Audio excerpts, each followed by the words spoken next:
Good afternoon and welcome to the shop.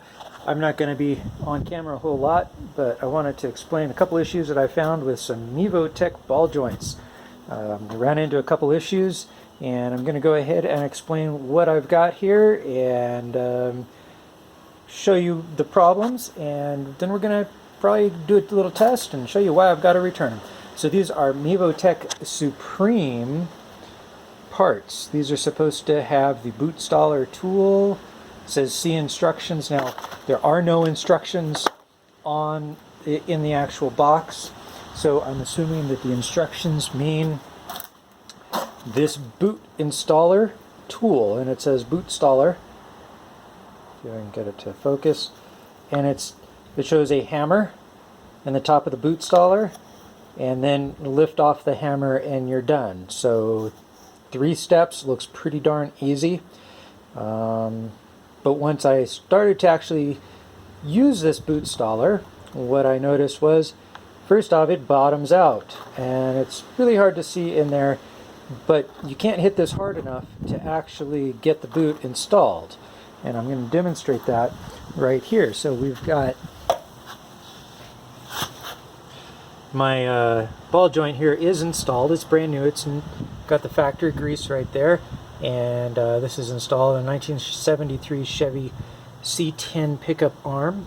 Now I've got the Bootstaller and I've got the boot, and you can feel it stop right there. And we've got to remember, this is just a ball joint boot. It's not something that should be really hard to get on. It needs a good amount of pressure. But these ball joint boots have a little bit of steel inside of here. There's a steel band. That is what's supposed to grip onto the bottom portion of your ball joint. And you can see this is all nicely cleaned and freshly painted. So we know that there's no goop in there.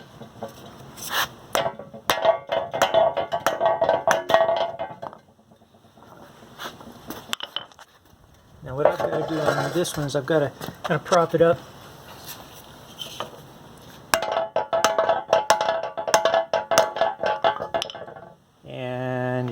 And it doesn't do a darn thing, and that's because it is bottoming out at the bottom of the cap. And you can see here how the thickness of the ball joint Bootstaller is the same level as the top of the ball joint, and that's with the ball joint boot in there. Aha! And you're saying, okay, well, if that's the case, why don't we just use a better tool instead of the Bootstaller, which is a great idea, trust me. That's a neat idea, because you really don't need to press these on. But let's go ahead and go out to the press.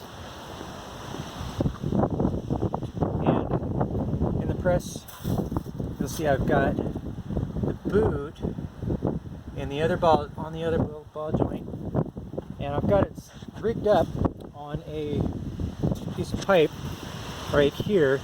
I've chamfered the inside so that I'm not going to score up the boot, and it's not pressed in all the way. We're going to go ahead and give it a few more pumps. You can see I'm just giving it some nice love pumps right there. Okay, and you don't need to get these on so tight that you deform anything. You can see right down there we're starting to deform the boot. You don't want to go much further than that, because otherwise you're going to start tearing that boot.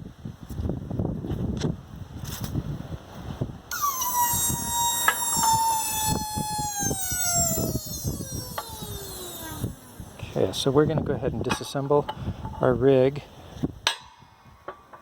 and voila, it won't stay on.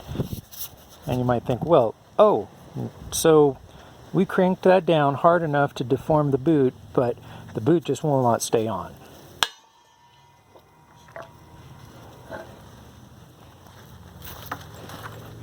Let's take that right in here.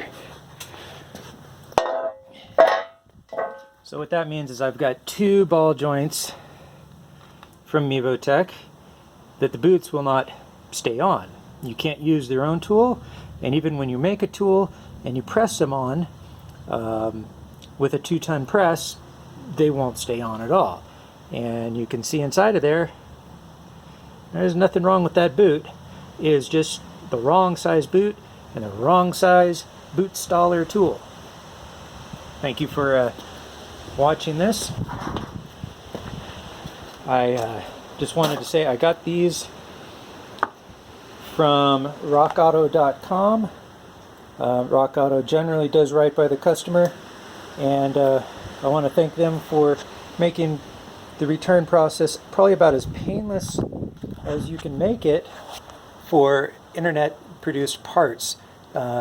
It's never going to be as easy as just taking it right back to the auto parts counter, but the auto parts counter will also make it difficult to return parts.